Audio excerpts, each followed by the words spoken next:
Psalms 133, how good and pleasant it is to see God's people live together in unity.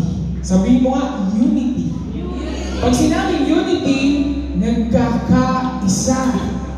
Sabihin mo nga sa katabi mo, handa ka na ba? Nasabay tayo, magpupuri sa Panginoon. Amen. Pwede bang tumayo tayo lahat before we officially start sa ating pagpupuri sa Panginoon? Pwede bang kumamay ka ng kamay, 5 kamay, pwede from here, dito naman, dito. Sabi ko po, from dito, mag-meet kayo ng kamayan nyo dito. Mabila, yan. Yan, no? How good and pleasant it is to see God's people live together in unity. At tayo, nagkakaisa at sama-sama na magpupuri sa ating Panginoon ngayong umaga. Amen po? Amen. Hallelujah. Hallelujah, Jesus. Thank you, Lord Jesus, once again for this beautiful day na minsan pa ay pinahiram mo sa amin, binigay mo sa amin to once again experience you, your goodness, your faithfulness in our lives, Lord God. Salamat, O Diyos, sa panibagong umaga na ito. Really, Lord God, kami ay nagpapasalamat ng buong puso, Lord God, sa iyong kabutihan, sa iyong pag-ibig, sa iyong habag, Panginoon, na palagi namin nararanasan, Lord God, sa aming buhay. Kaya, Lord God, sa oras na ito, sama-sama kami na magpapasalamat sa iyong dakilang pangalan, Jesus. O Holy Spirit, freely move in this place, Lord God, at wala kami ibang mapapurihan, kundi ikaw lamang, wala kami ibang mananasan, kundi ang iyong pagkilos, O Diyos. Katagpuin mo ang bawat isa, Lord God, for we came here for you alone, Jesus. And we came here to celebrate your goodness, your faithfulness, your love, Lord God, in our lives. To you, Jesus, we will offer and give the highest praise and thanksgiving this moment. This is our prayer in the name of Jesus, and everybody say, Amen. Amen. Sige po, malakas na palakpak sa ating Panginoon as we sing this song araw-araw. Tayo ay magpupuri at magdiriwang sa presensya ng ating Panginoon. Hallelujah!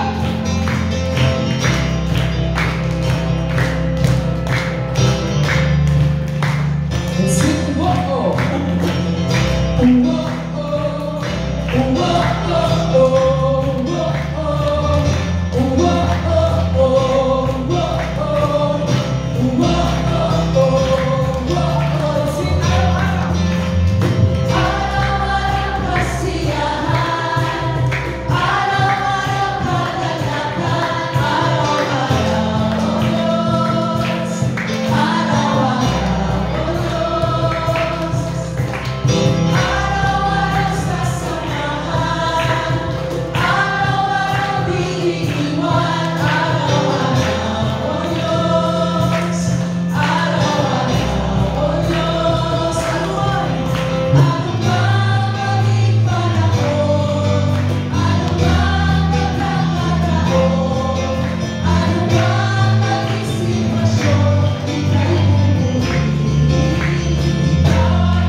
Your name alone is worthy to be praised, O God.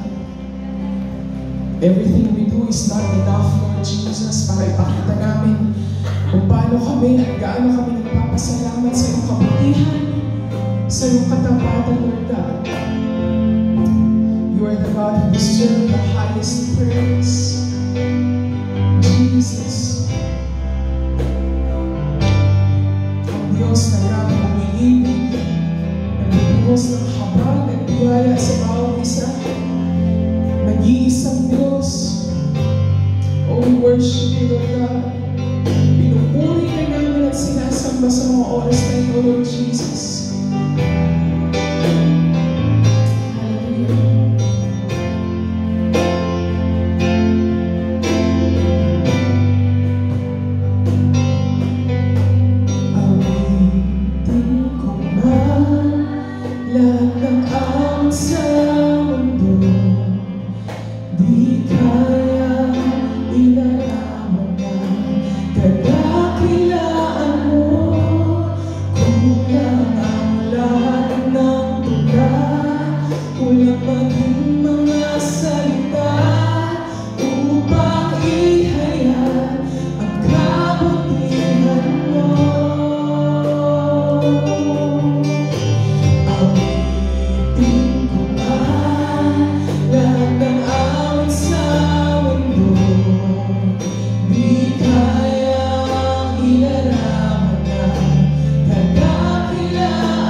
worship you.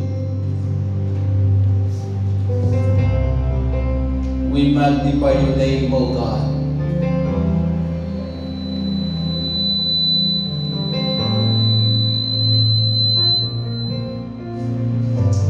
Hallelujah.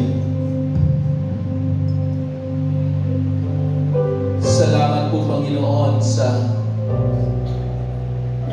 iyong pong presensya sa aming pong kalagitnaan. Salamat po, Ama, dahil narito ang iyong kapangyarihan.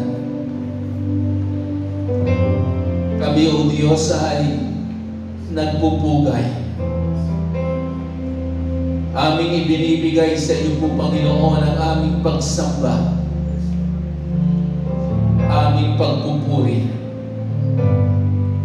Dahil ikaw ang Diyos na napakabuti sa aming pong mga buhay. Ikaw ang Diyos na hindi nagbabago. Ikaw ang Diyos na siyang patuloy na nagbibigay sa amin ng pag-asa. At ikaw rin, Panginoon, ang Diyos na patuloy na nagmamahal sa amin. Ang katunayan, Panginoon, dahil mahal na mahal mo kami, hindi ka magdadalawang isip na kami, Panginoon, na nagiging matigas ang aming ulo, na minsan, O Diyos, kami ay hindi nakakasunod at nakagagawa sa iyong kalooban. Nararanasan namin sa aming mga buhay kung paano kami, O Diyos, nakakaranas ng iyong pagdidisiplina. Lord, salamat po. Dahil ang ginagawa mo sa aming pong mga buhay ay para sa aming pong ikakabuti. Ama, minsan pa, Panginoon, sa umagang ito, aming patuloy na dalangin na mangusap ka sa aming pong mga buhay. Yung po ang aming kailangan, Panginoon. Yung lagi ay aming marinig ang iyong tinig. Marinig namin ang iyong salita. Dahil alam namin, Panginoon, salita mo lamang ang kailangan namin upang kami ay makapagpatuloy sa aming pong pananampalataya.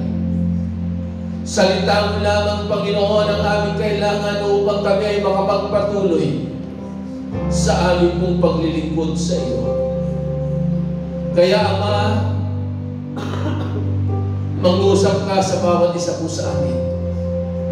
At hayaan mo ang malayang pagpapahayag ng iyong mga buhay at makapangyarihang salita sa aming pong kalagitnaan. Bless your people. Speak to your people. Touch your people, O God, this morning. Upang sa ganon, O Diyos, sa aming pong paghayo sa lugar na ito, kung ano man ang aming kondisyon sa aming pong pagpasok, dito sa lugar na ito po, Panginoon, ang aming pong buhay ay ibang-iba na. Dahil binago mo kami, hiniko mo kami, pinagpala mo kami. Kaya, O Diyos, sa iyo po namin ipinagkakatiwala ang kabuuan ng aming pong gawain sa umagang ito.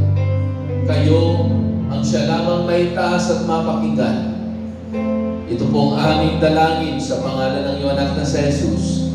Ang lahat mo'y magsabi na, Amen and Amen. Palapakan po natin ang ating pong Panginoon. Praise God. Sige po, tayo po'y makakaupo na. Sa mga kids po natin ay pwede nang pumunta sa ating kids room. Good morning po sa bawat isa. Praise God. Sabi mo sa iyong katabi, kapatid, ako'y masaya. Katabi kita ngayon. Palampakan po natin ang ating Panginoon.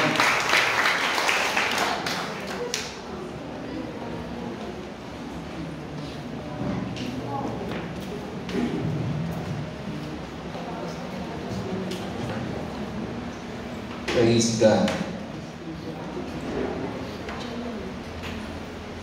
Noong nakaraang linggo ay ating pong pinag-aralan ang salita ng Diyos kung saan tinignan po natin yung dalawang bahagi po ng pananampalataya, na kung saan nakita po natin ang pananampalataya ay napakahalaga sa buhay po natin.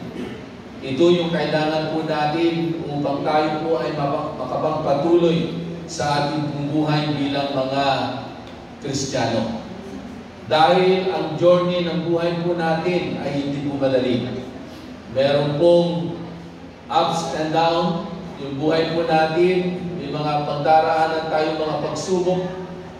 Ang buhay po natin, gaya ng nakasanayan na naririnig po natin, parang gulong. Minsan nasa itaas, minsan nasa ibaba. Minsan ang buhay po natin ay masaya, pero may panahon na tayo rin po ay nakakaranas ng kalungkutan. May mga panahon sa buhay natin na tayo ay matagumpay, pero may mga panahon din na tayo po ay talunan. Pero ang isang napakaganda po sa ating pong Panginoon, pag yung pananampalataya po natin ay nakasalig sa Diyos na makapangyarihan, magiging matibay at matatag ang bawat isang mananampalataya. Amen? Sa oras na ito, nais ko pong pag-aralan po natin ang salita ng Diyos na magmumula po sa aklat ng Hebrews chapter 12, beginning verse 1. Beginning verse 11. Sabi ganoon ng salita ng ating pong Panginoon, no discipline seems enjoyable at the time, but painful. Ulitin ko po.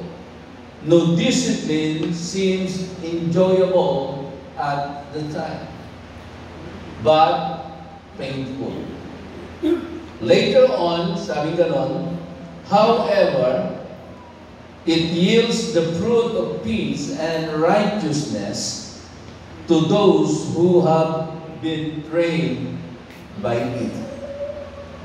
Ang title po ng ating pong pag-aaral sa umagang ito ay pinamagatan, Delight in Discipline. Delight in Discipline. Maraming mga tao, pag sila po ay nakakaranas ng pagdidisiplina, sila po ay naiinis, sila ay nagagalit, sila ay nalulungkot, o yung iba naman sila ay nagtatampo.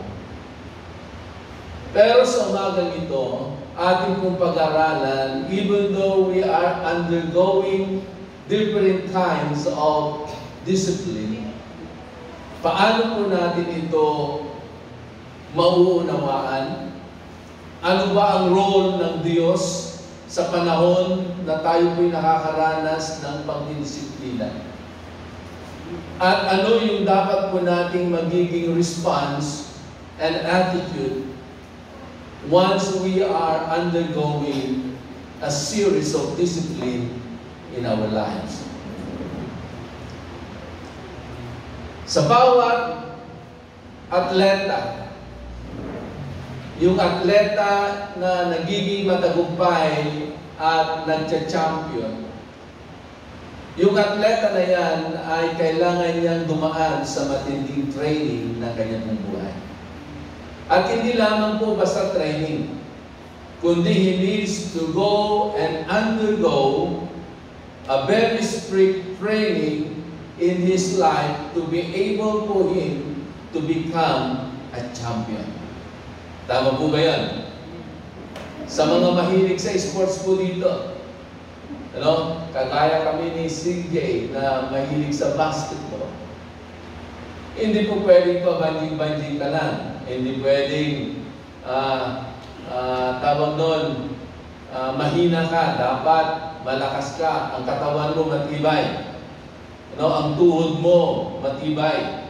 ang katawan mo handa sa anumang banggaan.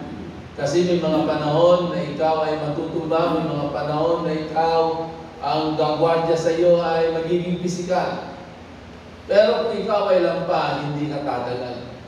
Kung ikaw ay lampa, hindi ka magiging isang mahusay at magaling na isang atleta o manlalaro.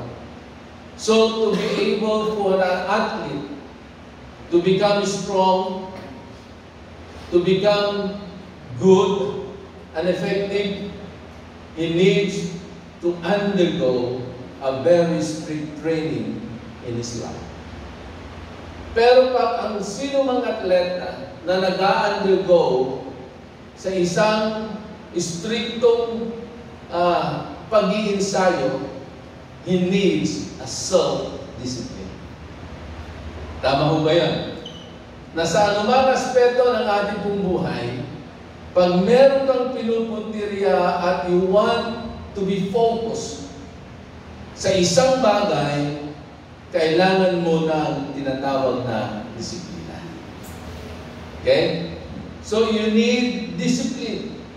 At alam niyo ba that to undergo discipline in our life, hindi may iwasan na tayo ay makakaranas ng tinatawag na pain in life.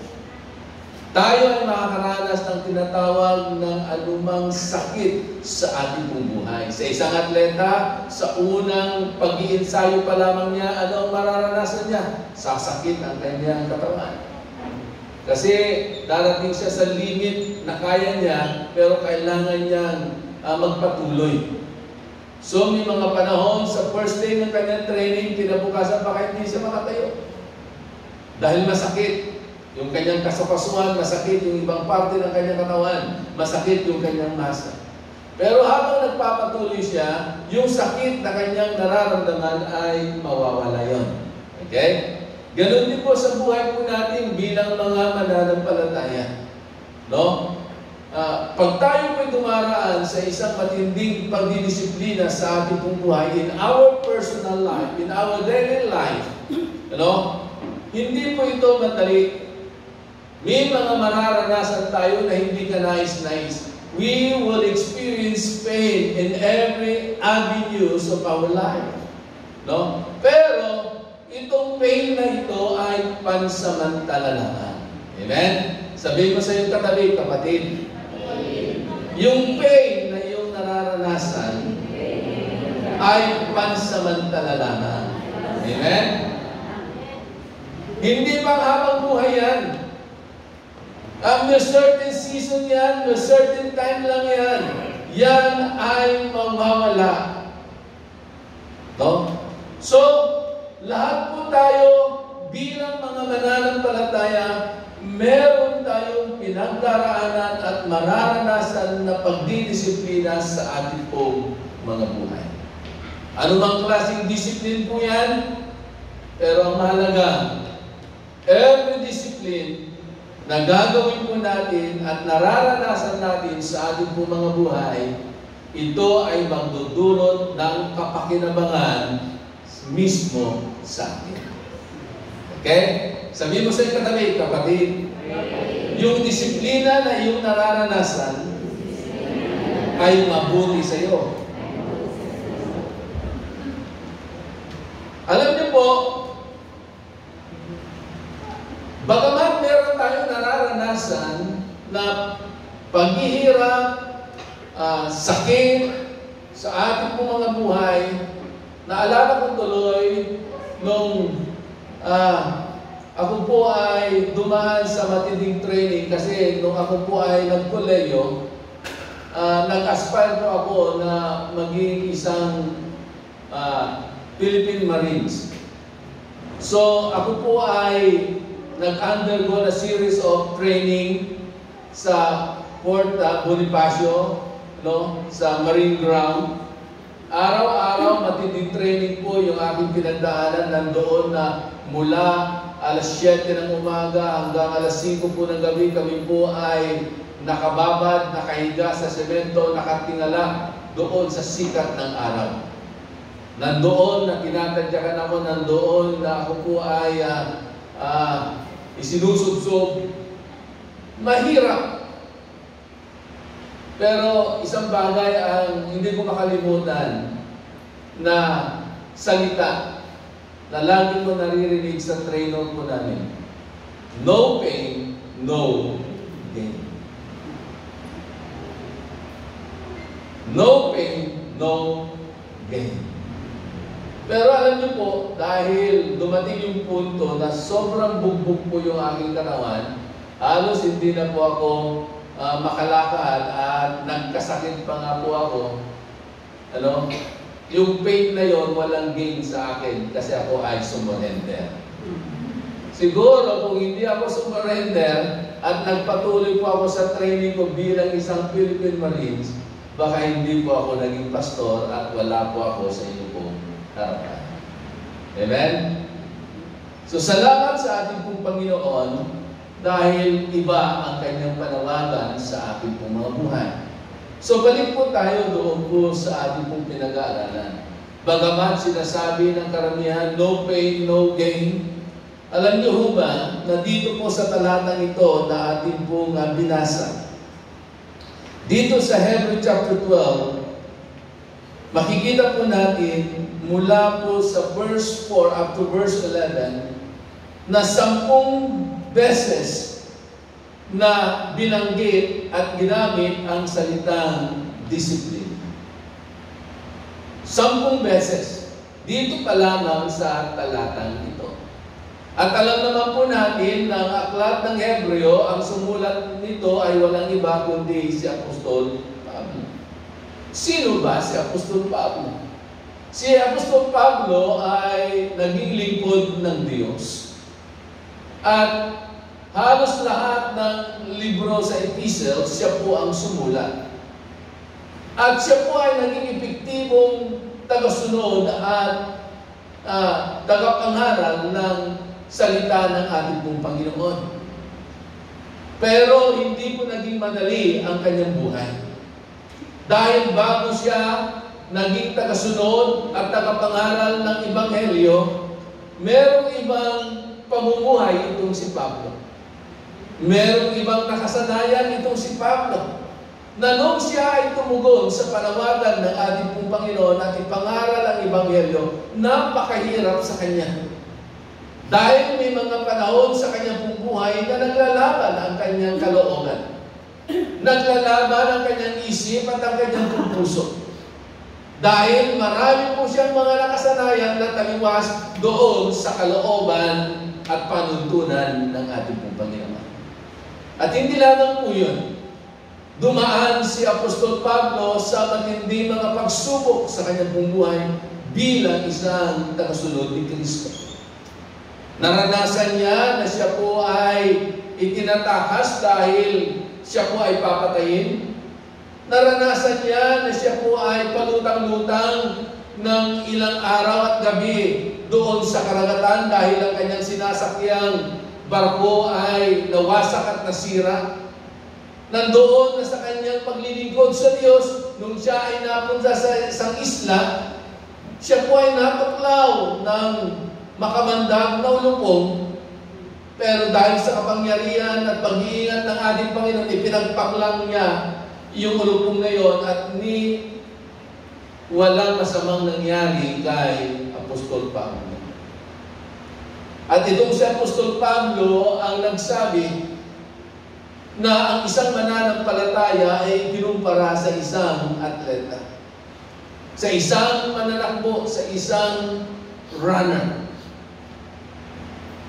na kailangang sumunod sa matinding disiplina ng kanyang pong buhay at kailangan niyang sumunod doon sa panuntunan bilang isang atleta. So, if all the believers and all the Christians are like an athlete, that they need to undergo a very strict training in their life, and they need to follow every command and instruction. Mga minamahal kapatid, kailangan din po natin gawin yan sa ating po mga buhay. Hindi po pwede na mamuhay tayo ayon lamang sa gusto natin. Hindi po pwede na ikaw ay sumusunod sa Diyos, pero ang nasusunod sa iyong buhay kung ano ang gusto mo.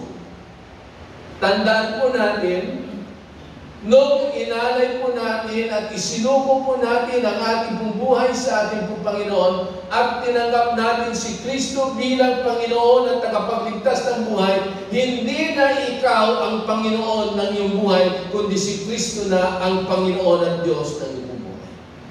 Ibig sabihin, wala nang dapat nangunguna at wala nang dapat merong pakialam sa iyong buhay, kundi ang Diyos. Kadalasan, kaya tayo madalas napapahamak dahil binabaliwala natin ang pangunguna ng Diyos sa buhay po natin at hinahayaan natin na tayo ang nasusunod sa ating pong mga buhay. Tandaan po natin, no? Na ang sino man nakipag-isa na kay Kristo ay bago nang nilalang. Wala na yung dating pagkatao sapagkat siya ay bago na. Ibig sabihin, nung hindi ka pa nakakilala sa Diyos at hindi mo pa sinusuko ang iyong buhay sa Diyos at kinikilala mo po siya bilang Panginoon at Diyos ng iyong buhay, ikaw ang nasusunod sa iyong buhay. Pero nung tinanggap mo na siya at kinilala mo na siya at inamin mo na siya ang Diyos at Panginoon ng iyong buhay, siya na ngayon ang may kontrol dapat ng ating buhay. Amen? So, every believer must undergo discipline. Gaya na nasabi ko kanina, itong aklat ng Hebrews chapter 12 verse 4 and the following, 10 beses binanggit ang salitang disiplina. So what is discipline? Ano ba ang ibig sabihin ng salitang discipline? Discipline means training. Training daw ang ibig sabihin ng discipline.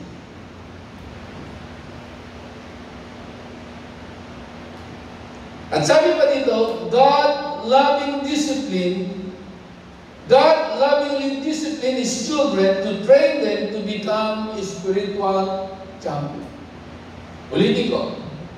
Dinidisiplina daw ng Diyos ang kanyang mga anak upang sila ay maging spiritual champion. Sabi mo sa iyong katabi, kapatid, dinidisiplina ka ng Diyos to be able for you to become a spiritual champion. So kanina, yung mga atleta, they train, they go to a very strict training in their lives to become a champion. But we, as a believer, as a follower of Jesus, God lovingly train us, discipline us to be able for us to become a spiritual champion. Ibig sabihin, spiritually, hindi tayo mahina. Spiritually, tayo ay dapat matatag at malakas. Spiritually, dapat tayo ay laging nagtatagumpay. Dahil yan ang disenyo ng Diyos sa bawat isa sa atin, na tayo ay mga mananagumpay. Actually nga, sabi ng Biblia, hindi lamang tayo basta mananagumpay, kundi higit pa tayo sa mananagumpay.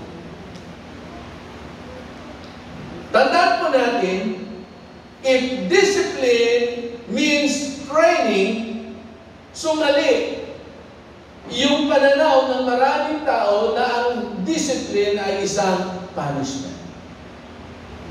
Di ba kadalasan? Pag nakakaranas ka ng pagdidisiplina, ang tingin natin kaagad, ang pananaw natin kaagad, punishment. Di ba, kagaya ng isang bata, pag hindi mo na ipaliwanag sa kanya ng maigi, pag siya ay nakagawa ng hindi maganda at kailangan mong i-correct yung kanyang pagkakamali, siyempre, didisiplinahin mo siya. Di ba, noong mga panahon natin, noong unang panahon, noong panahon nga namin, pag ikaw ay nagkasala, nako, ihanda mo na ang iyong. Amen? Kaya nga, dumating pa yung punto dahil alam mo na ito na naman ang isasandalan mo sa sobrang sakit na yan. Anong ginagawa natin? Ginawa ko noon. Alam mo, ginawa nyo rin. Naglalagay tayo ng karton. Pero hindi tayo pwede magsinungaling sa magulang natin kasi pag pinalo tayo, tutunog. At pag tumunog at alam nila na naglagay ka ng karton, imbis na isang palo lamang, magiging dalawa. Amen? So pag hindi na ipaliwanag sa atin ng maigi ng ating mga magulang, yung ganoong pagdidisiplina, ang tingin natin, punishment. Alam nyo, ako noon, matigas ulo ko eh. Kinikwento ko nga sa akin may bahay at kay Precious.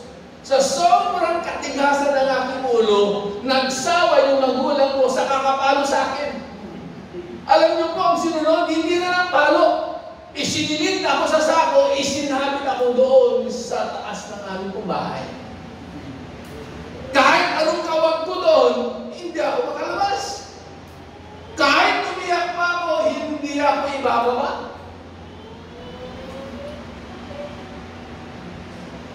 Naranasan ko po yun. Ngayon ko gawin. Human rights. Yeah, correct. Amen? Pero tingnan nyo, dahil kulang sa disiplina, ang maraming henerasyon ngayon, ang titigas ng ulo.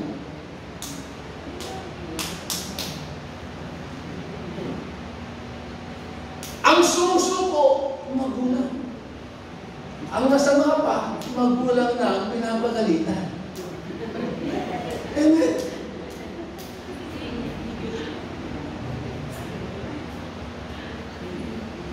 Totoo po ito.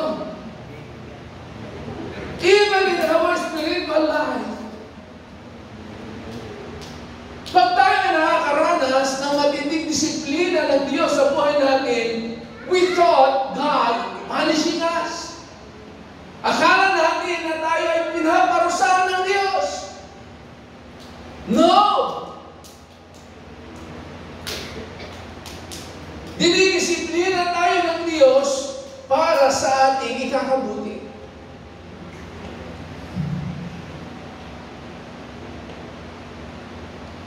At alam niyo po, maraming mga tao, they have a wrong understanding when they experience discipline in their lives. Lalo-lalo na, paano natin sinasabi na tayo ay dinidisiplina ng Diyos? Pag ikaw ay nakakaranas na ng matinding problema. Pag ikaw ay nagkakasakit. Amen? Pag ikaw ay kinakapos na. At nakakaranas ka na ng matinding hardship, suffering, trials, difficulties sa iyong pong buhay. Diba, minsan nalaon ako, pinaparusahan na ako ng Diyos. Pero hindi natin alam, ito ay isang way ng Diyos to discipline us. Na lahat ng sumusunod kay Kristo, kahit sino mananampalataya, they went into this kind of situation in their lives. Sila ay dumanas din sa ganito. Hindi man pare-parehas sa panahon na meron po tayo, pero lahat po tayo daranas ng ganito sa ating po mga buhay.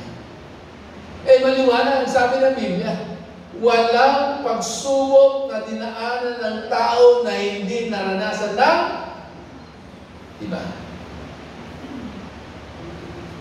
Alam niyo po, kung ganoon yung pangunawa natin na walang pagsubok, walang trials, walang hardship, walang suffering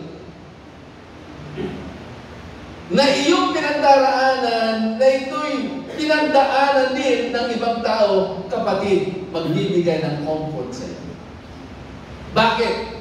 Kasi kung napagtagumpayan ni sister, mapagtatagumpayan ko rin. Kung siya ay sinamahan ng Diyos, sigurado sasamahan din ako ng Diyos.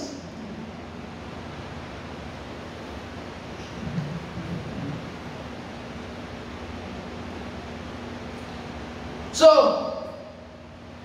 meron pong dalawang bagay na dapat po natin maunawan every time we undergo disciplines in our lives. Una, ano ba ang role ng Diyos sa panahon na tayo ay nakakaranas ng pagdidisiplina sa ating mga buhay? Ano yung layunin, ano yung papel ng Diyos sa ating pong mga buhay? Alam niyo ho ba na sa bawat panahon at sa bawat sitwasyon na meron po tayo, ang Diyos, ang kanyang makapangyarihang kamay, ang kanyang makapangyarihang kamay ay laging natin mararanasan dahil sa panahon ng pagdidisiplina o disiplina na ating pong nararanasan. Inaalaw ng Diyos ang lahat ng ito upang ikaw at ako ay maging kagaya ni Kristo Jesus. Amen? May purpose. Meron pong layunin ang Diyos. At ano ang role ng Diyos sa bagay na ito? In Romans chapter 8, verse 28 to 29. Ano sabi po diyan? We know that all things work together for the good of those who love God, those who are called according to His purpose. For those He foreknew, He also predestined to be conformed to the image of His Son, Jesus Christ.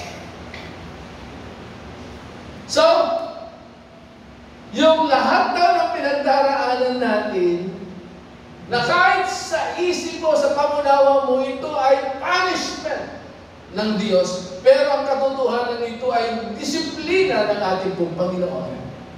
Sabi ganoon, it's work all things together for good to those who love Him.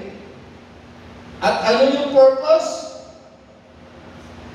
He also predestined us to be conformed to the image of His Son. Amen? Dahil yung modelo natin na si Jesus, hindi rin naging madali ang kanyang buhay. No? Bago niya na isakatuparan ang dakilang plano ng Diyos Ama sa sangkatauhan, matindi ang pinagdaanan ni Jesus. Nandoon na siya ay itinanggi, rejected siya. Nandoon na siya ay inalimura.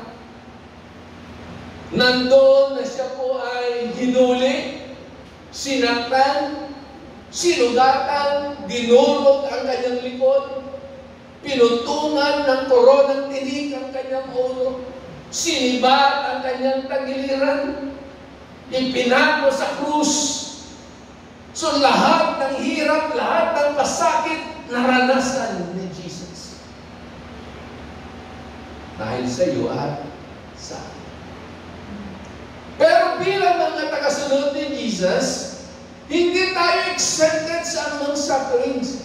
Hindi tayo exempted sa anumang hardship, trials, and difficulties sa ating mga buhay. Dahil ang layunin ng Diyos, kaya tayo makakaranas ng ganitong mga bagay ating ikakabuti.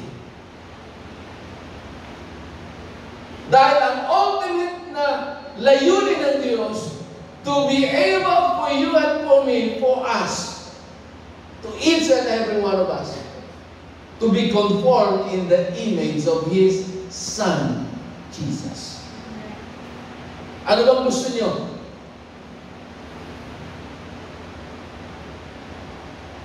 To be conformed in the image of Saldico?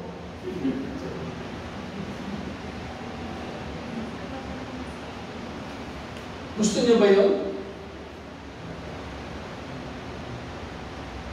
Na yung nagsasalita ay AI? O gusto niyo ang inyong mga sarili ay to be conformed in the image of Donald Trump?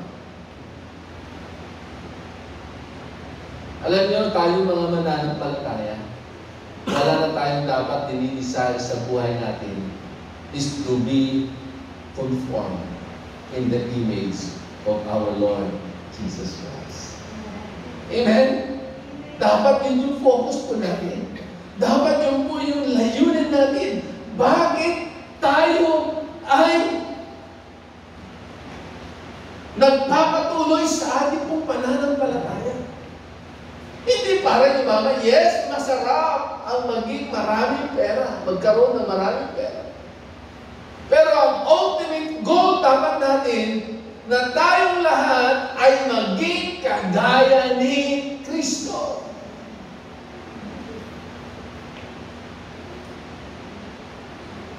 Alam niyo po, mayroong isang sikat na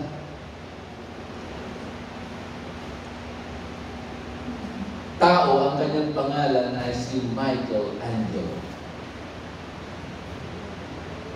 Paano nakilala si Michelangelo?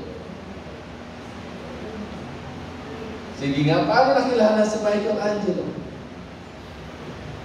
Isang magaling na artist, sculptor. Minsan meron pong lumapit sa kanya at tinanong siya ng ganito, kung paano ang kanyang ginawa, bakit yung kanyang nililog na estatwa ay napakaganda. Alam niyo ba kung anong sabi niya? Doon sa tanong na sinabi ng taong lumapit sa kanya, ano ba ang kanyang ginawa? Bakit napakaganda yung estatwa na kanyang nililog? Alam niyo, ang unang ginawa po ni Michelangelo, itinuro niya ang kanyang daliri doon sa estatwa na kanyang nililog. At ito ang kanyang sinabi. I saw the angel in the marble, chiseled until I see it free. Ibig sabihin, hindi siya tumigil. Tinapyasan, hinugisan ng hinugisan, ang isang bato, hanggat hindi niya nakikita yung katotohanan doon sa kanyang nai-envision na isang anghel doon sa batong iyan. Amen? Na yung isang buong bato na yun, nagkaroon ng halaga, nagkaroon ng ganda, nagkaroon ng value.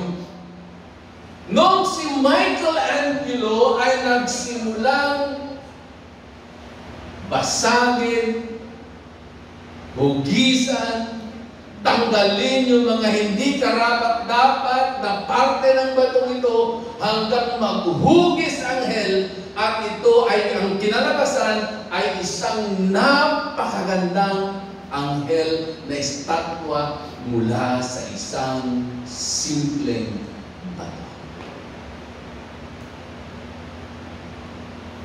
Ano pong ibig sabihin dito? Sa ating pong mga buhay, sa lumang buhay po natin, maraming pangit. Amen? Maraming hindi ka nais-nais. Nanasanay tayo na nandito na sa buhay po natin. Pero pag tayo ay humarap sa Diyos, lalabas yung mga bagay na hindi ka nais-nais at kaaya-aya na hindi makikita ng mga tao na nasa labas yung tunay na halaga natin, yung tunay na itsura natin bilang mananampalataya, maliban na ang Diyos, ang kanyang kamay, ang makapangyarihang kamay ng Diyos, unti-unti niya tayong babaguhin, aayusin, hanggang tayo ay maging kawangis ng Diyos. Amen?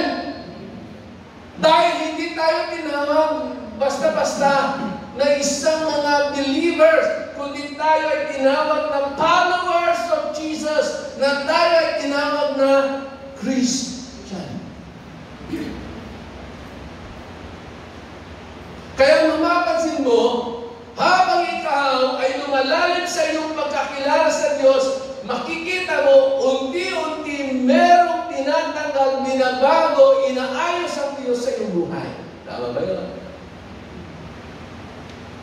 At habang inaalis yung mga bagay na yun, nararamdaman mo yung sakit. Nararamdaman mo yung hirap. Dahil merong tinatawag na struggle na nangyayari.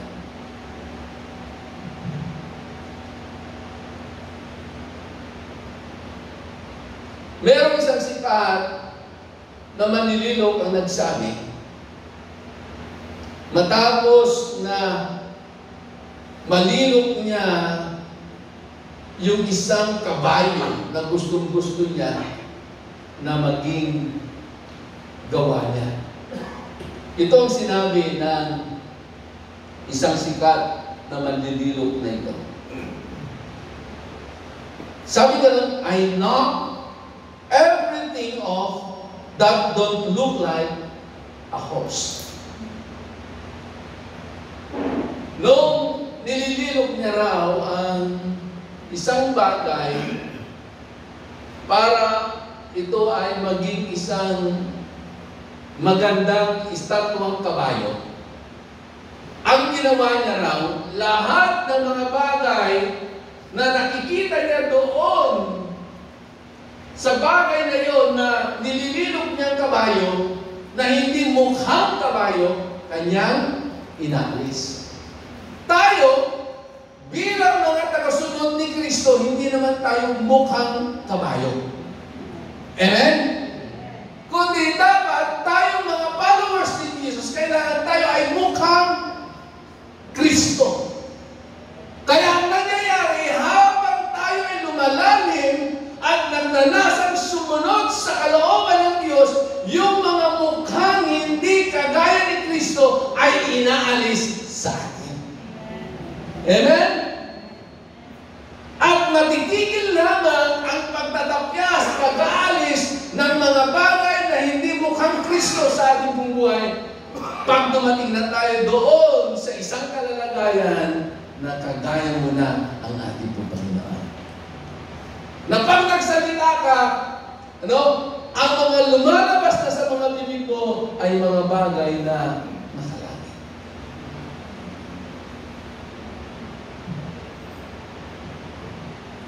At ito ang katotohanan. God wants to mold us. Ulitin ko. God wants to mold us. Not only God wants to mold us, but also God wants to change us. Sabihin mo sa iyo katabi, kapatid. God wants to change you. Amen? Yun ang gusto ng Diyos. Not only to mold us, but also to change us. God wants to mold us and change us in a way that we want to be? No. But in a way that God wants us to be. Amen? Yun po maganda.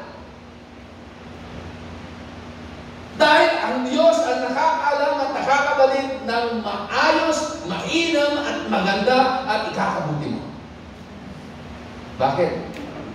Siya ang may hawak ng istorya ng buhay natin. Siya ang Diyos na lumanang sa atin. Sabi nga ng Biblia, bawat parte ng ating katawan ay alam ng ating Panginoon.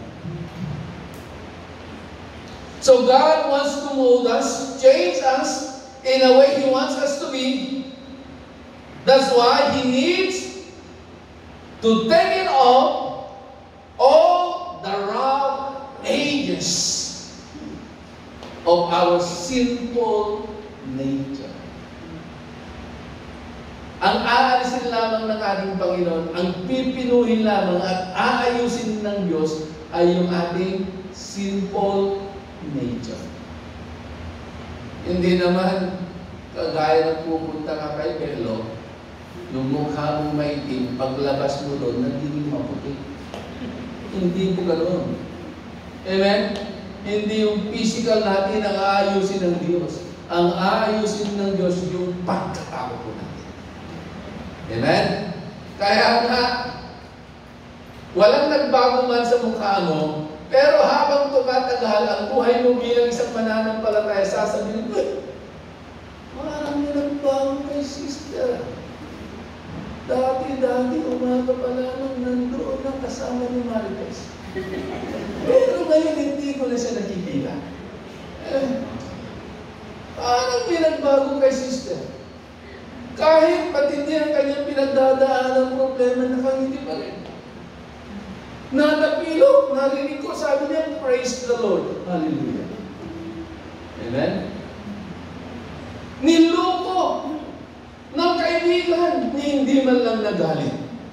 Narinig ko, sabi niya, pagpalain siya ng Diyos, Diyos ang bahala sa kanya.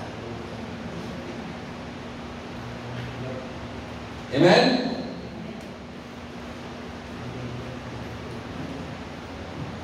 The reason God disciplined us, mold us, and change us in a way that He wants us to be, because God loves us.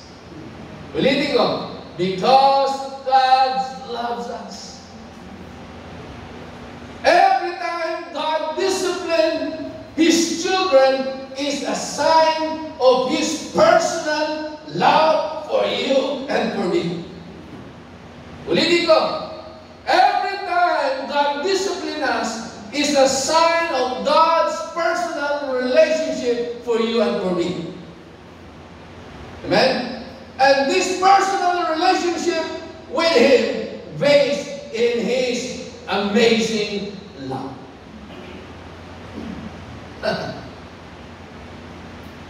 Diba? Tayong mga magulang, pag nagkakamali na yung ating mga anak at gusto natin silang ituwid at huwag mapahamak, diba? Dinidisiplina natin sila. Hindi man tayo kasing perpekto ng Diyos pag nagdisiplina, pero ang dahilan kaya natin sila dinidisiplina dahil ayaw natin silang mapahamak, dahil yun ay bunga ng ating pong pagmamahal sa Kanya o sa kanila. Di ba? Pero, hindi man tayo kasing perpekto, pero ginagawa natin, ang Diyos pa kaya na siya ang Diyos ng pag-ibig, na hindi niya idinisenyo ang bawat nilalang niya na mapahamak, na ang kanyang buhay ay maparmara. So every time God disciplines us, it is a sign of His personal relationship with us through His amazing love. Hebrews chapter 12, verse 6 to 7. Anong sabi po niyan?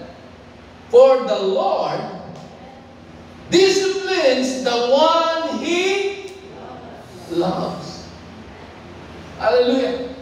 Pero pag ikaw ay pinapabayaan na at alam mo na mapahamak na yung buhay at walang nagdidisiplina sa iyo, walang nagpapaalala sa iyo, walang nag-aalala sa iyo, at walang nagsasabi, itigil mo na yan, napapahamak ka, kapatid, magtaka ka. Malungkot ka dapat.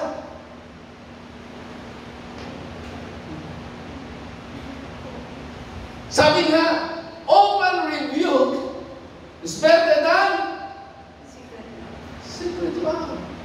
Eh tayo, sensitibo, balat si Kuya.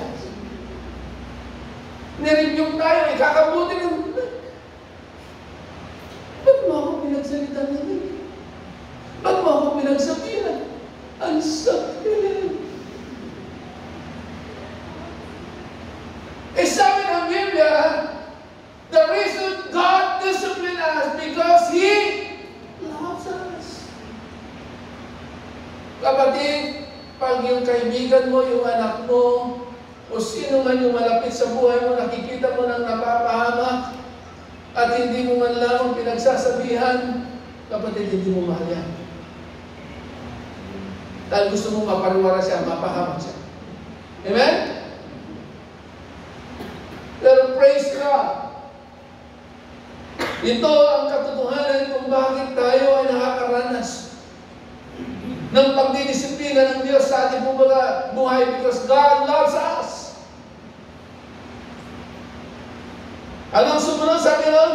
Because God is dealing with you as sons.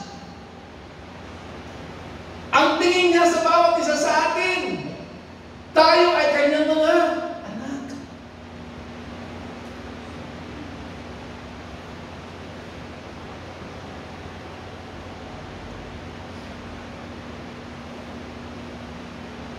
Sabi dito, God's discipline flows out of His love for us.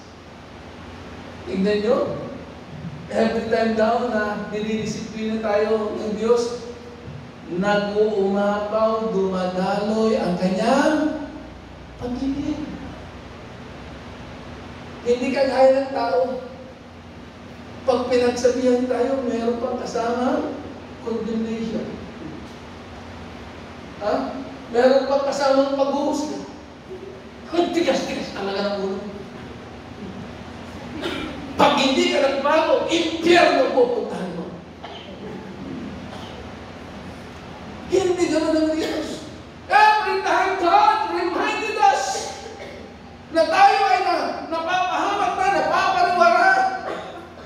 Tuwing tayo ay dinidisiplina ng Diyos, nag-uumapaw, dumadaloy ang kanyang pag-ibig sa atin. Kaya mararamdaman mo kahit na ikaw ay dumaraan sa matinding pagsubok, problema, suffering, trials, difficulties, persecution, nararamdaman mo ang comfort ng Diyos. Nararamdaman mo ang presensya ng Diyos na hindi ka iniiwanan at pinapabayaan ng Diyos. Amen? Yun ang magiging dahilan para lalo tayong magpuri sumamba sa Kanya even in the midst of trials and difficulties. Pero kung ang tingin mo, ang pangunawa mo sa mga pinagdaraanan mo sa buhay na ikaw ay pinaparusahan ng Diyos, sasabihin mo, Panginoon, pinabayaan mo na ako. Magtatampo ka na sa Diyos. Hindi ka na mananalangin. Hindi ka na aatin ng life group. Hindi ka na aatin ng church service. Bakit? Kasi ang pangunawa mo sa mga pinagdaraanan mo, punishment. Pero kung sa pangunawa mo, ito ay disiplina ng Diyos, mararanasan mo ang comfort ng Diyos. Mararanasan mo ang pag-ibig ng Diyos. Amen? Because every time God disciplines His people, it flows out His love for them. We are His children. Yan po ang katotohanan. We are His children. And God never disciplined us in anger. Kaya nga, kahit na meron ng nakaambang punishment, ang Diyos sa mga tao na palalo pag ang tao nagpakumbaba, nagsisi, tinalikuran ang kanyang kasalanan, hindi niya itutuloy ang kanyang anger. Naalala niyo ang ginawa ng Diyos sa bayan ng Ninive? Nung si Jonah naglibot sa bayan ng Ninive, sinabi niya kung ano ang gagawin ng Diyos sa kanilang buhay at sa kanilang lugar dahil sa kanilang kapalaluan at dahil sa kanilang kasamaan. Nagtampo na si Jonah. na hindi tinuloy ng Diyos yung pag-uusig o yung gagawin ng Diyos doon sa bayan ng Ninive. Dahil pinatawad ng Diyos. Nagtampo, naghalit si Jonah. Sinasabi ko na nga.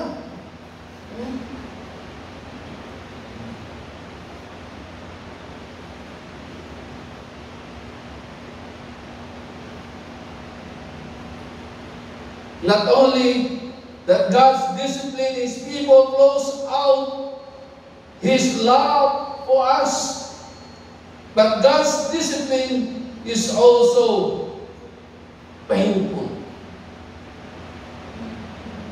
Hindi pwedeng hindi mo maranasan. At tuwing ikaw ay dinidisiplina ng Diyos, pakiramdam mo masakit. Mahirap. Hebrews chapter 12 verse 11. Ano sabi po niyan?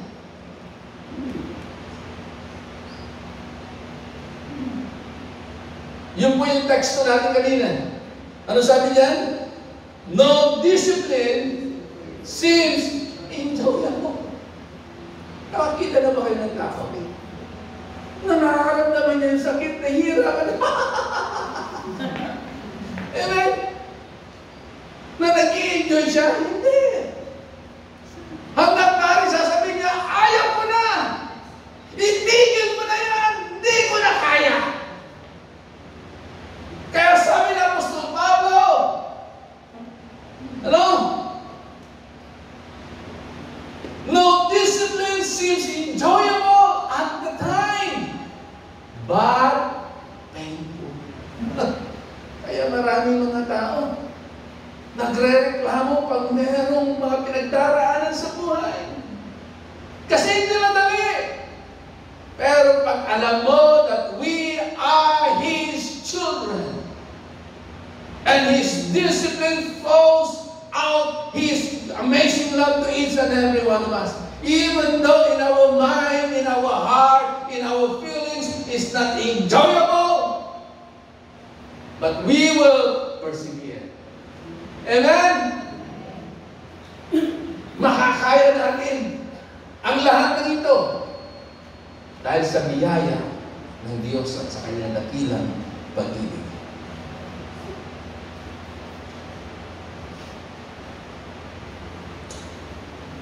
Not only that God disciplined us out of His love, and also oftentimes it is painful, but God's discipline for us has an ultimate purpose. Merong layunin. At pag nalaman natin yung purpose, why God discipline us, doon mo lamang marirealize kung bakit ginagawa ng Diyos ang bagay na ito. Bakit inaalaw ng Diyos ang bagay na ito. Amen? Hebrews chapter 12 verse 10.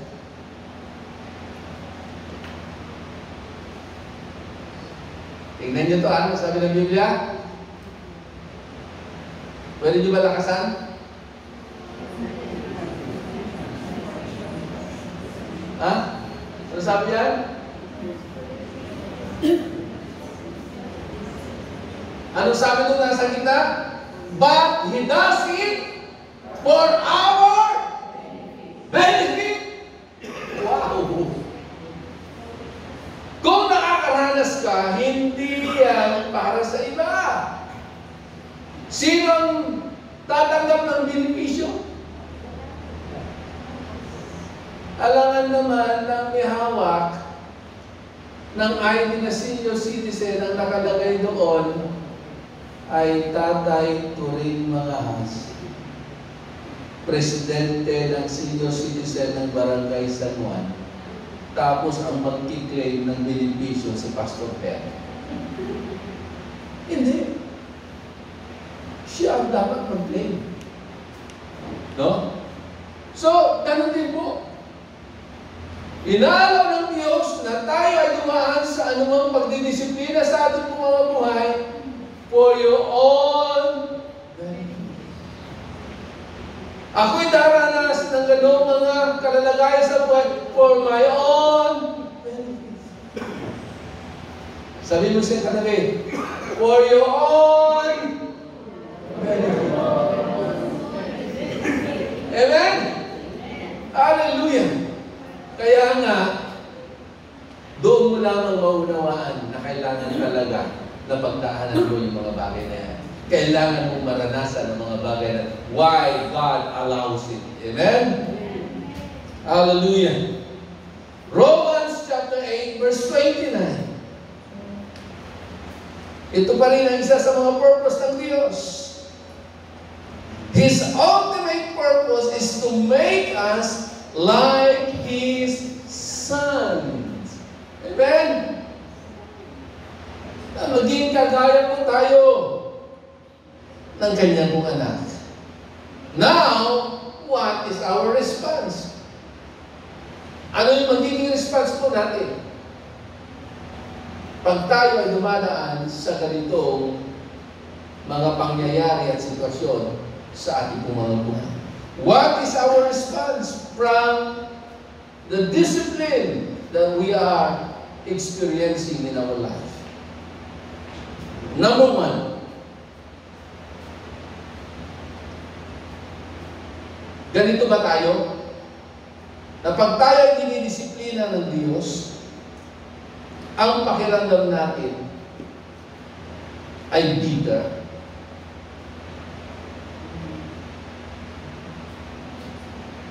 Proverbs chapter 3 verse 11.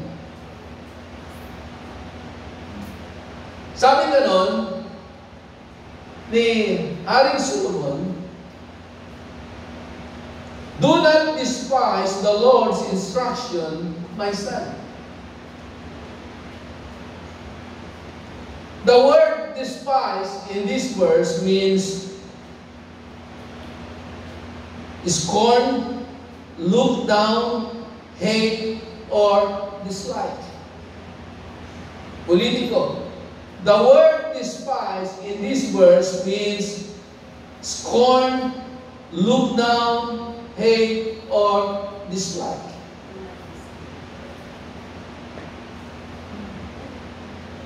Maraming mga mananampalataya, pag sila ay nakakaranas na ng pagdidisiplina, sila ay nagagalit.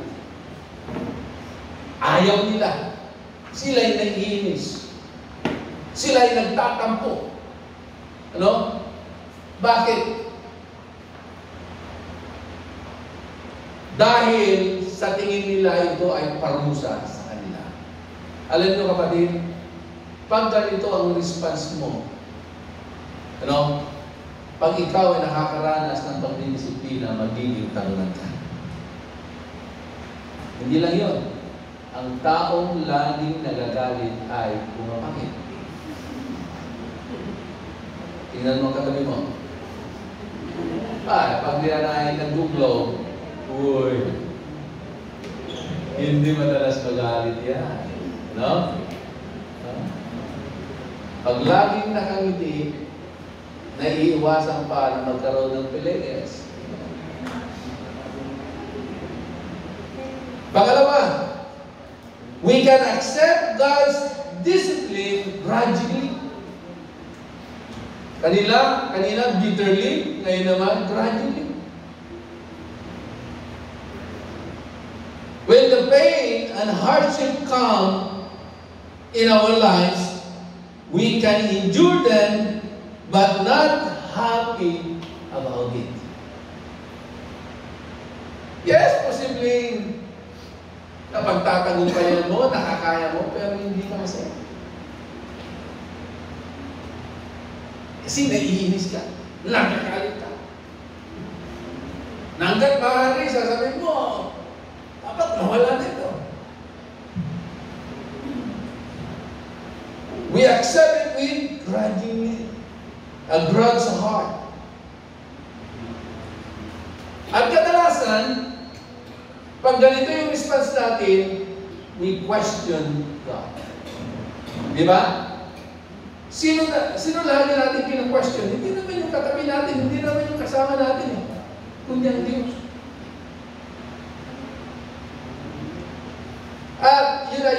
pinaka-delikado pag kinu-question mo na ang ating pong Panginoon. Parang minamaliit mo ang kayang gawin ng Diyos sa buhay mo. Pangatlo, or we can accept or embrace God's discipline willingly.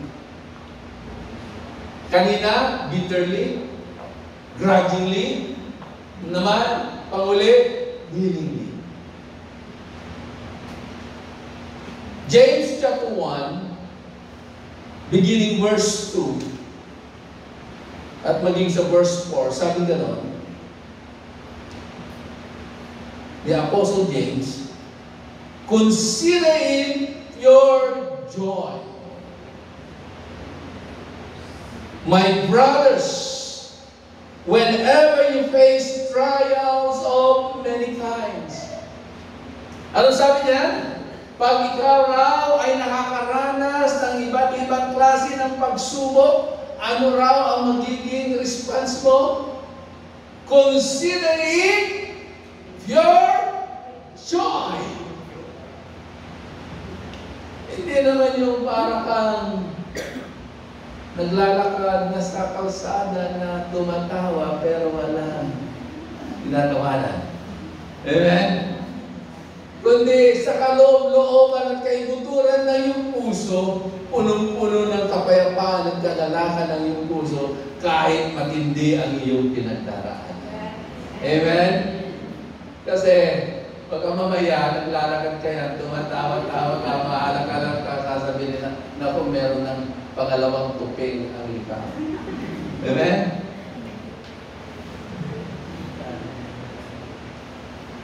Sabi niya, consider it your joy, my brothers, whenever you face trials of many kinds, so that the testing of your faith produces perseverance, that you may mature and complete, not lacking anything.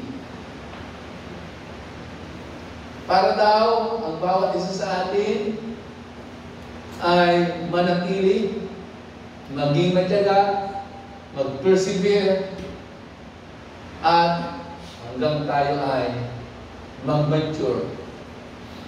At sa uli, hindi tayo magkukulang ng anumang mabubuting bagay. 2 Corinthians chapter 12, verse 10. Tingnan niyo si Apostol Pablo na sumulat ng ating pong teksto. Paul said, I delight in weaknesses. I delight in hardship. Sino kaya ang normal na tao na pag merong pinagdaraanan ay nagagalak pa ang kanyang puso? Na parang sige, tanggap ko yan. Maganda yan. Diba? Pero ito si Apostol Pablo, parang hindi normal ito. Pero sabi niya, at ito'y kanyang encouragement sa mga mananampalataya na dumadaan sa matinding pagsubok ng kanilang mga buhay. Lalo-lalo na, persecuted sila sa kanilang pananampalataya. Sabi niya, no? I delight in weaknesses.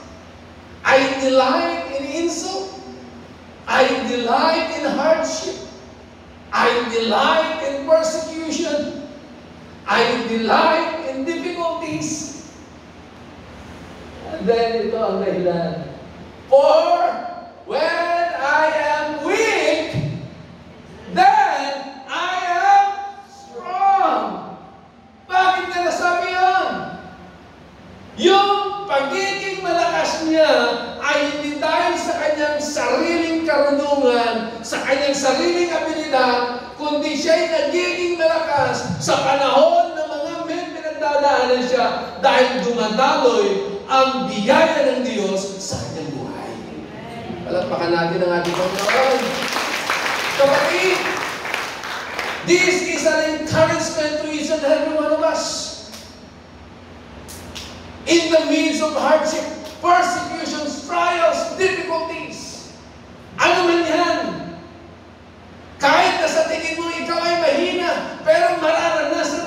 ang pagpapalakas ng Diyos sa buhay mo.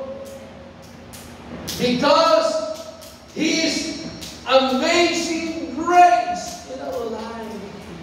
Alam niyo ba, sabi ni Apostol Pablo, that the grace of God in our life, in every situation that it does, in us, is cut into pieces. Alam niyo ba kung anong ibig sabihin ng cut into pieces? Ibig sabihin, eksakto. Na sa bawat pangangailangan mo, meron nakaraan ang Diyos.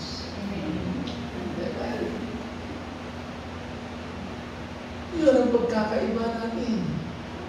Mga born again na may dililing. Sabi ng iba. Amen? Kasi we delight in insult. We delight in hardship. We delight in trials. We delight in difficulties.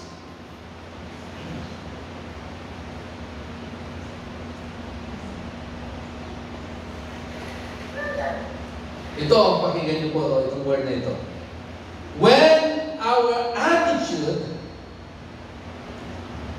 are right, God can use those hardships to change us more like His Son. Ulitin ko. When our attitudes are right, God can use those hardships to change us more like His Son. So, ibig sabihin, ang key point pa rin dyan, what is your heart attitude? I-check pa rin natin yung puso natin. Attitude pa rin. Kaya magtataka ka, maraming mga tao, ang tindi na pinagdaanan, pero hindi tumitigil. Ano? Sasabihin natin, ang dami pinagdaanan ng problema nito. Pero tingnan mo, nakakagsurvive. Pero ito ang liit na problema ng victim. That's the attitude. Yung iba, ang liit ng problema, ano? Ingay-ingay. Puro reklamo. Pero yung isa, tindi na pinagdaanan, wala kang marinig. It's the attitude. Sa bahay niyo, pag meron ng matinding problema ang isang pamilya, sino maingay?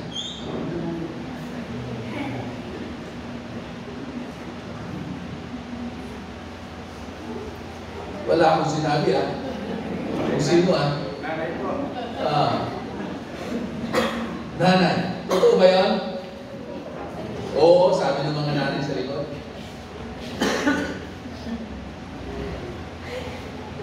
Bilang pagtatapos, bilang konklusyon po ng ating pong pag-aaral sa umagang ito. For all His children, God would like for them to be like His Son. Ulitin ko. Sa conclusion ng ating pong pag-aaral sa umagang ito. To all His children, God would like for them to be like His Son, Jesus.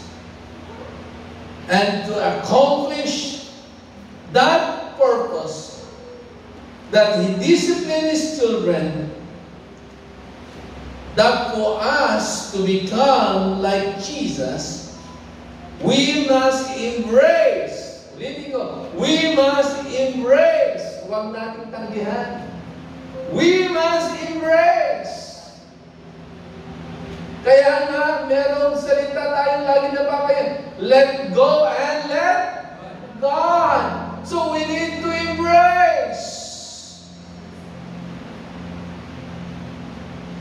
His discipline willfully. Not grudgingly. Not bitterly, but willfully. We need to embrace His discipline. Again and again. Hindi lamang ngayon lang, tapos bukas, ayaw ko. Suko na. But we need to embrace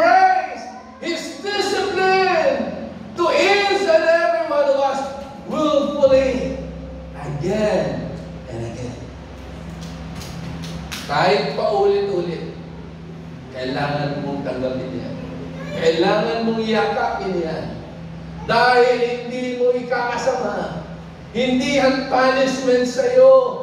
It's for your own benefit. Amen? It's for your own good. Huwag tayong magreklamo.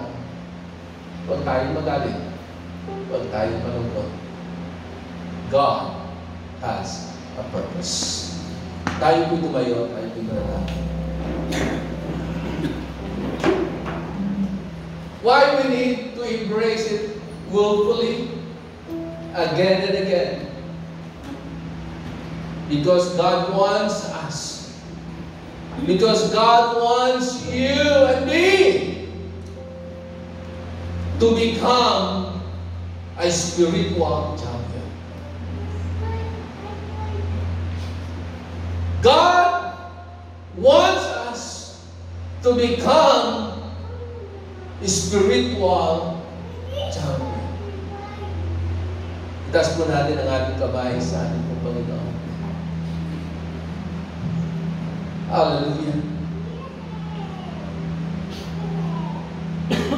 Kapatid, habang nakataas ang iyong kamay, nakayuko ang iyong ulo, nakapikit ang iyong mata, alam mo sa sarili mo na hindi ka exempted sa pagdidisiplina ng Diyos.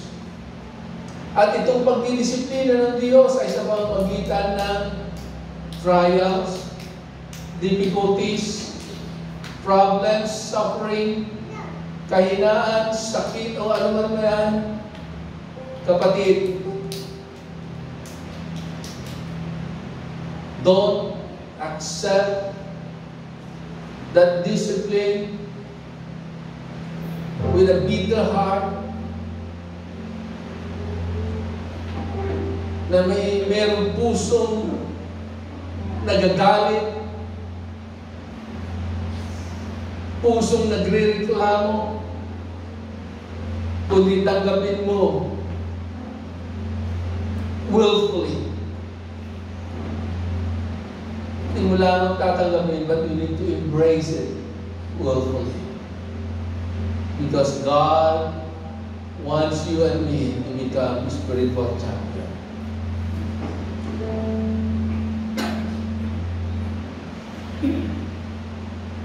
Aming Diyos na makapangyarihan sa lahat.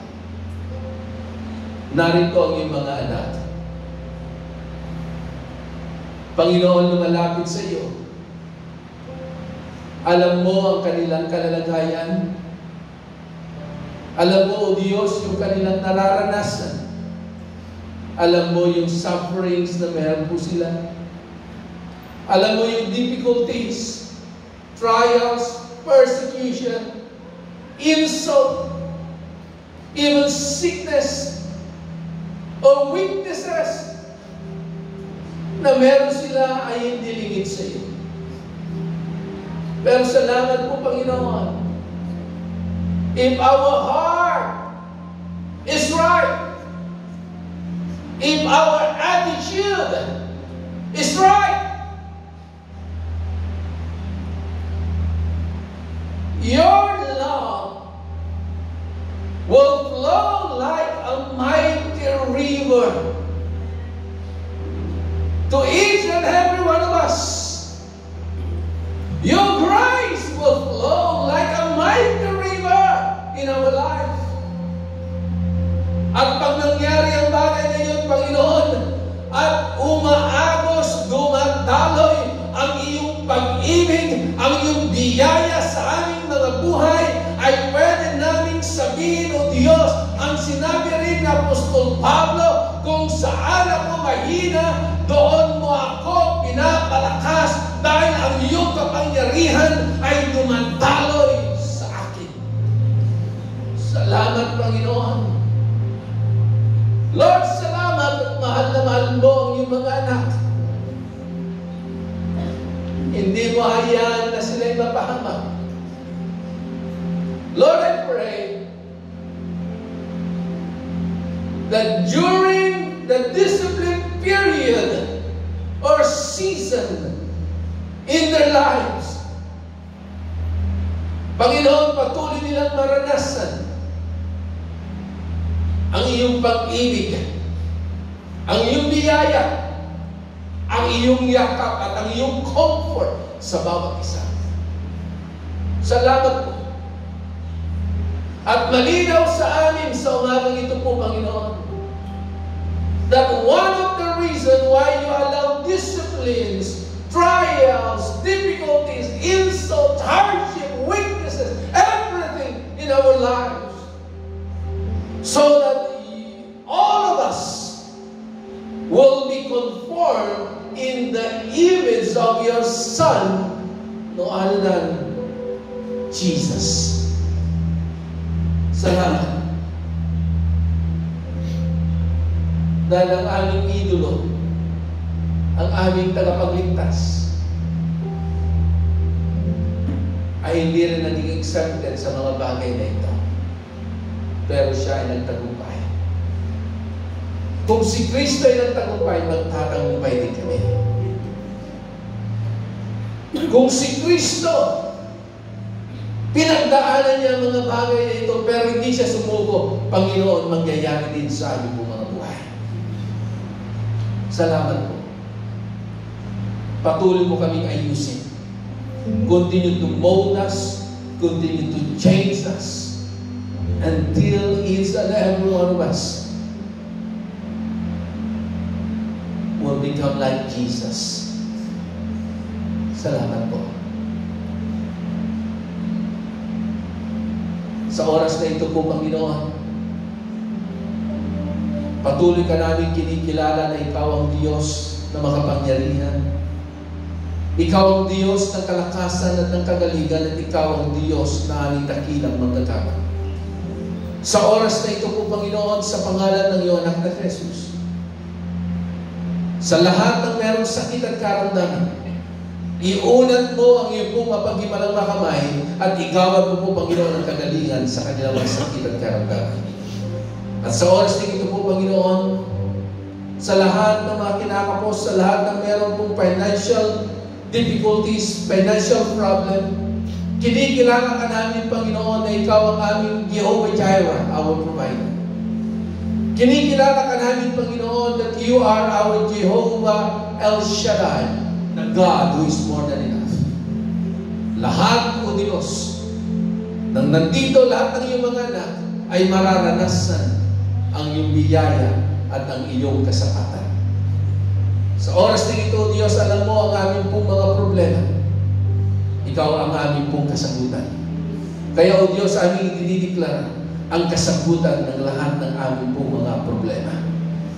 Sa oras na ito, maraming salamat, Panginoon. Hindi lamang namin napakinggan ang iyong tinig, kundi sa mga salita mong amin pong tinanggap, lumakas, tumibay, tumatag ang aming pong pananampalataya at nagkaroon kami, Panginoon, ng pag-asa. Kaya, O Diyos, sa oras na ito sa iyo po namin ibinibigay ang lahat ng papuri, lahat ng pasasalamat, lahat ng pagdakila at pagsamba sa pangalan lamang ng iyong anak na si Jesus. Ang lahat ay magsabi na, Amen. Amen. Hallelujah. Sige po, tayo po yung makakapuna. Yanda po natin ang ating po mga sarili sa Diyos at tayo po ay lumako sa ating pong pagpili.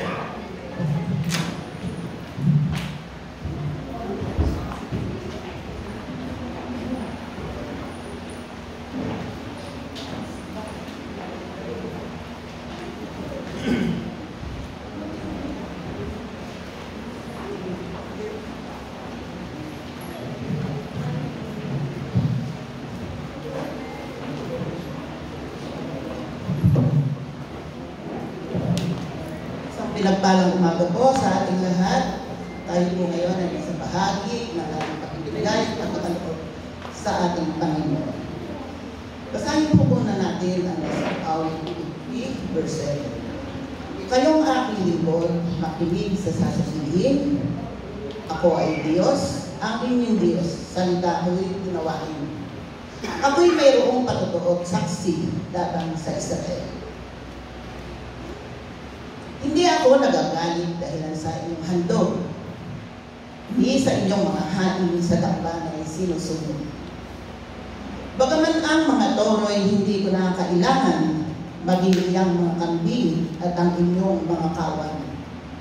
Pagkat akin iyang hayop sa gitna ng kagubatan, maging bakang naglipanan sa maraming kagurulan.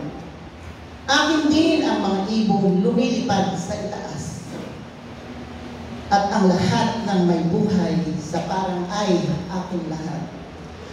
Kung ako may nagugutom, hindi ko na sasabihin, yamang lahat sa daigdig na narito'y pawang akin. Ang sabi ng Diyos, ang lahat ay pawang akin. Akin ang lahat na narito sa daigdig. Ano po mayroon ang tao? Wala. Kahit ano. Tayo ay nilikha ng Diyos para sa Diyos. Hindi tayo nilikha para sa ating sarili lamang. Nagtanong ang Panginoon sa verse 13. Ang karne ng mga toro, ito ba'y aking pagkain? At ang inumin ko ba'y dugo ng mga kambing? Wali po bang sinasabi sa atin ng Diyos na iyon lang ba ang kaya niyong gawin? O ito lang ba ang kaya niyong ibigay at ihandog sa akin? Ang sabi po sa 14, ang ihandog ninyo sa Diyos ay ang inyong pasalamat. Ang pangako ninyong handog ay tuparin ninyong lahat. Sino po ang nangako na hindi tumutupad? Ang nais ng Panginoon ay buhay na handog. Tapat sa puso ang paglilingkod. Kung tunay na tayo sa Diyos ay nagpapasakop, bibigyan natin ng oras at panahon para siya ang unahin. Na ipakikita natin ang tunay na pagpapasalamat, pagpupuri, pagdakila at pagsamba sa pamamagitan ng paglilingkod ng may pagsunod, pagkilos at paggawa. Hindi po sapat na sinasambit lang ng ating mga labi na Lord, salamat po. Tapos na. Kasi marami pong ganyan. Matapos nilang maranasan ang kalipin ng Diyos sa buhay nila, sasabihin na, Lord, salamat po. Wala na. Tapos na. Okay na. Sabi po, lagi po natin alalahanin na sa Diyos lahat nagmula ang lahat ng kung ano mayroon sa atin. Ano ang tinanggap mo? Ano ang ibibigay sa iyo? Kaya, kung ano ka ngayon, mga kapatid, ipaglingkod mo sa Panginoon. Amen? Tayo po ay manalangin. Ama namin Diyos na makapangyarihan sa lahat, Diyos na pinagmumula ng lahat ng aming biyaya at pagpapala. Salamat po, Panginoon, sa buhay na iyong kaloob. Salamat po sa lahat ng oras at pagkakataon, Panginoon, na di mo kami binababayaan. Panginoon, tanggapin mo po ang aming kaloob at handog na nagmumula sa aming pusong nalulugod na sa iyo ay makapaglingkod. Panginoon, salamat po sa bawat oras, Panginoon. Tanggapin mo po ang aming buong pusong pagpapasalamat sa lahat ng ginawa at gagawin pa sa aming mga buhay. Tunay nga, Panginoon, na hindi kami mabubuhay kung hindi dahil sa iyo. Purihin na dakilain ka, Panginoon, sa aming mga buhay. Puspusin mo ang bawat kamay ng sa iyo ngayon ay magbibigay, Panginoon. Bumalik nawa ng higit sa aming inaasahan. Ito po ang aming panalangin sa pangalan ni Jesus. Amen. Tayo